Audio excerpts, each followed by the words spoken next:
ठरलं तर मग या मालिकेच्या 13 फेब्रुवारीच्या प्रोमोमध्ये आपण असं पाहणार आहोत की आता प्रोमोची सुरुवात एका हलक्या फुलक्या प्रसंगाने होते. सुभेदारांच्या घरी नेहमीप्रमाणे दूधवाला येतो. अर्जुन समोर असताना तो दूधवाला त्याला म्हणतो, साब सच बताऊं तो भाभीजी ही घर का पूरा काम ठीक से संभालती हैं.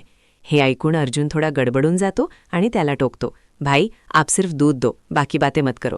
अर्जुनची ही प्रतिक्रिया पाहून प्रेक्षकांचे नक्कीच मनोरंजन होईल. दुसरीकडे सायली आणि चैतन्य कोर्टाच्या केसेसवर गंभीर चर्चा करत आहेत. सायली काहीशी थकलेली दिसते आणि म्हणते, चैतन्य भाऊजी, सकाळपासून आपण 7व्या केसेस बोलत आहोत. यावर चैतन्य तिला अर्जुनच्या कामाच्या वेगाची जाणीव करून देतो. तो सांगतो की अगं सायली वहिनी, अर्जुन दिवसाला अशा 15 केसेस सहज हाताळतो. याच दरम्यान अर्जुन दोघांसाठी चहा कॉफी घेऊन येतो आणि त्यांच्या अभ्यासात मदत करण्याचा प्रयत्न करतो. केसच्या चर्चेत एक महत्त्वाचा खुलासा होतो. चैतन्य सायलीला सांगतो की त्याने रमेशचे स्केच इन्स्पेक्टर सावंतांना पाठवले आहे. अपघाताच्या वेळी जो दुसरा ट्रक तिथे आला होता तो नेमका कोणी मागवला होता याचा शोध आता पोलीस घेत आहेत.